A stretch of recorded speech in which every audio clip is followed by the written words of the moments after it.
Mike, what were the biggest takeaways from this past weekend, splitting a couple of games at home? It was nice to be back at the Icebox for sure. It's always a pleasure when we're here. Got to take advantage of those games. Friday was a great battle, back and forth, up and down. Two good teams going at it.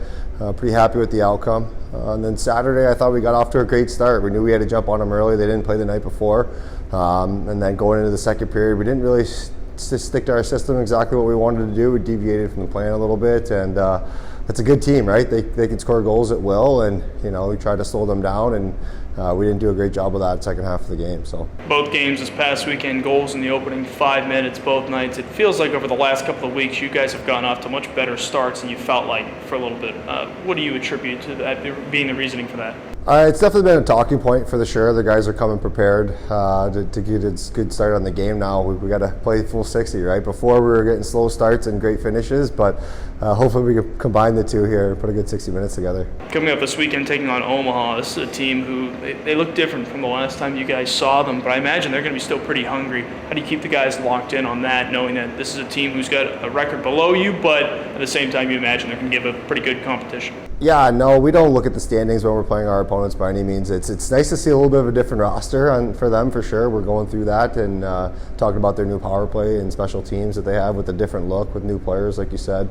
But for us, the focus is always on us and making sure we're taking care of business. A lot of times your opponent should be faceless, and yes, you want to know what they're doing and their systematic play, but for the most part, the focus should be on us. We're not naive to knowing that they're only an hour down the street, and there's always some good animosity there, some healthy animosity, but it should make for a really fun series, honestly. Every time they come here, it feels like the crowd really brings it energy-wise. How much you guys feed off of this crowd like you did last Friday? No, the last Friday was unbelievable. So there was quite a few college guys there, you could tell. I think they lost their tarps shirts a couple times, which made it fun. But no, it's great. It's great for the guys. It's great for us, and it's good for the fans. I'm glad they're having fun. They're enjoying it. We're lucky to have the fans we do, and the great support staff we have here, front office, getting them in the door, and hats off to you guys for doing that. Well, Pat, you guys got off to the start you wanted last weekend, but obviously things didn't work out on Saturday. What were the takeaways for the team from the two games this weekend at the Icebox?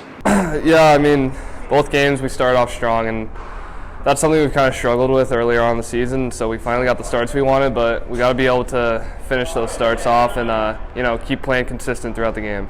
It seems like these hot starts, like you mentioned, have been a theme recently. What has changed for the team over the last few weeks that's led to better starts in games? Yeah, I think our preparation has been pretty good. We're ready to go right off the start, so I think that's going to help us, carry on the rest of the game and find some more wins.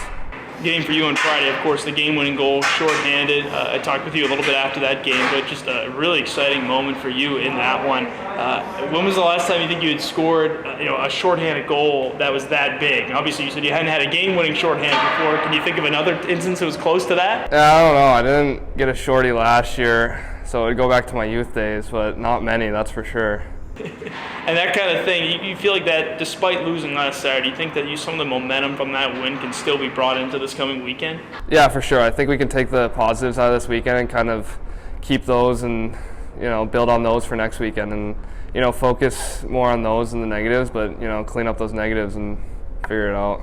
Taking on an Omaha team you guys haven't faced in a while, they look a lot different. They've obviously traded away some of their parts as well. How do you still lock it in and make sure you take care of business against a team that is probably still going to have some urgency to its game? Yeah, I mean, every team in this league is very good, and it's going to give you a tough night every night, so we got to bring our A game, that's for sure.